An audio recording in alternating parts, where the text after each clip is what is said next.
One of the reasons people go with iOS, whether they're buying an iPad, an iPod Touch, or an iPhone, is because it's secure. I mean, Apple controls everything that goes into the operating system. You know, whether it's through the App Store or whether it's installed on the phone to begin with.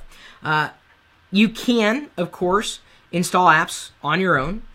Using, like beta testing services, Test Flight that I know of is one of them, installing different profiles without jailbreaking. Or, of course, you could jailbreak and then circumvent the security measures that Apple has put in place that I would say benefits 99% of the people who use iOS devices.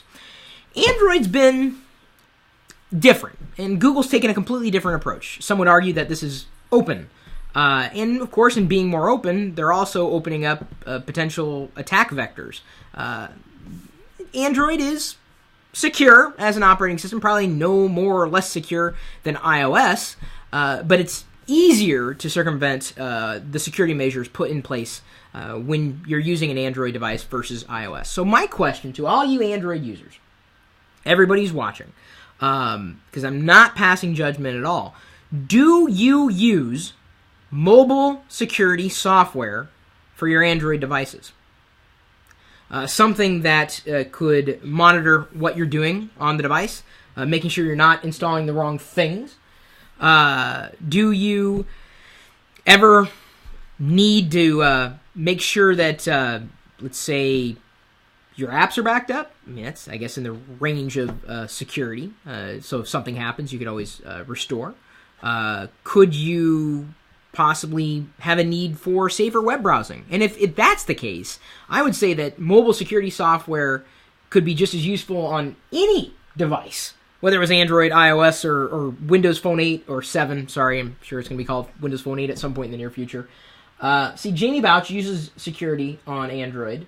But see, here's the thing. Even if you install all the right apps, if you're surfing the web and you click the wrong link, if your ISP or DNS service provider doesn't tell you, hey, you're about to click on a bad link, you could compromise your security. You could enter in a username and password on a website that is going to take it and go somewhere else with it. Well, this is one reason you might want to use security software on any mobile device, Android or iOS, and use it, potentially this app, a security app, as your primary web browser, if only because it's going to add that one extra layer of protection for you. I mean, of course, it's not going to stop you from getting bad emails. It's not going to stop you from clicking links.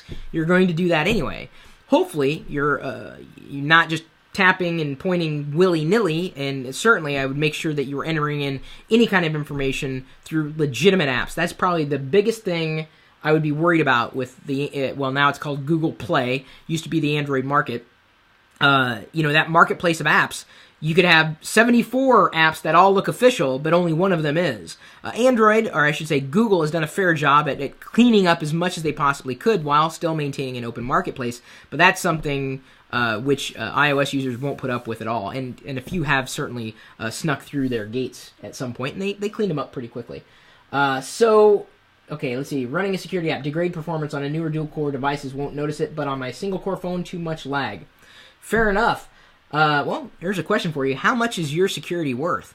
We've got an article that's detailed a few options for all you Android users there on LockerGnome.com. It's linked in the video's description. And if you are an Android user or know of one, feel free to share it with them. The easiest way to do it is to press +1, tweet it, or like it on Facebook.